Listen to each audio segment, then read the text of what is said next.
Hello, hello, hello. Thank you. Here is my wealth cast. And I was thinking about what to talk about today as we go into a holiday weekend.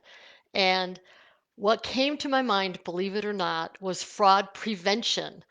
So I want to give you a checklist of 5 things that we could talk about that we can do to prevent or less likely to be scammed by a scammer or a hacker um, on our accounts.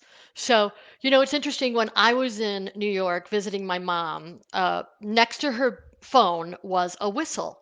And I remember asking my mom, Mom, what is this whistle for? And she said, Well, let me show you. And she picks up the phone and pretends that there's someone trying to sell her something. And she grabs the whistle and blows it really loud into the phone. And I was like, Okay.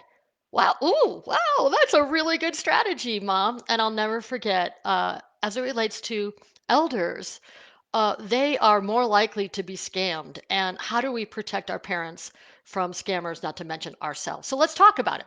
5 things to do right now that could protect us from scammers. So the number one thing is add phone login protections. It took me a long time to get into this one, but I finally did a few years ago. The Pew survey showed that more than 1 in 4 smartphone users do not have a barrier to keep others from using their phones. So set up passcodes, facial recognition, finger scan enabling biometric locks to access your device. Number two, update your phone contacts. I haven't done this one in a while, but I really, really need to make sure that people that are in your phone that call you regularly pop up so you know who's calling. That way, when someone calls you that's not in your contact list, you then know that it's probably either someone following up on your call that you made earlier or someone trying to sell you something. So, one way to do that to protect yourself is to go into your settings on your phone and turn on the silence unknown callers. I think that's for the iPhone, and then for Android, the blocked numbers. So again, this will block phone numbers you've never been in contact with and are not saved in your contact list, and let them leave a message. And that way, if it is someone for services that you followed up on, they will leave that message and you can return their call. And then number third, add two-factor authentication to your online accounts.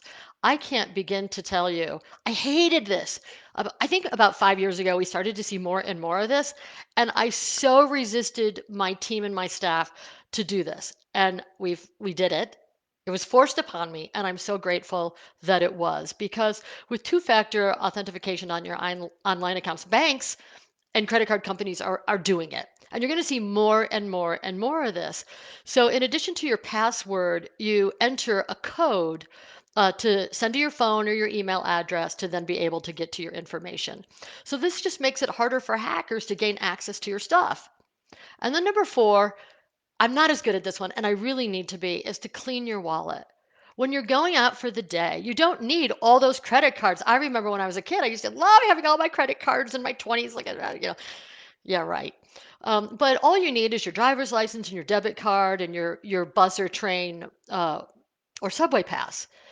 You don't need your Medicare card, your Social Security card, extra cards, or photos of your family. Again, this is just day trips. You need a wallet that's for the quick day trip that doesn't have all your stuff. Of course, when you're doing other things and you want to have all that, have it. But generally, don't have all that extra stuff that historically people used to always have in these big, thick wallets to feel like you had all everything you needed, because it's unnecessary today. And then lastly, this is like the fail safe of all fail safe when all else whatever is review your credit report. We have access to get a credit report every year from the 3 credit bureaus at annualcreditreport.com. Annualcreditreport.com, and review line by line to ensure that no one has opened a credit card in your name and that there are no errors. So those are my 5 key things that come to my mind in terms of a prevention checklist, so that as we head into the holiday weekend, that we and spring, that we're a little more protective as we get out and about doing things. So thank you for your time. Love catching up, and I hope you've enjoyed this webcast. Thank you.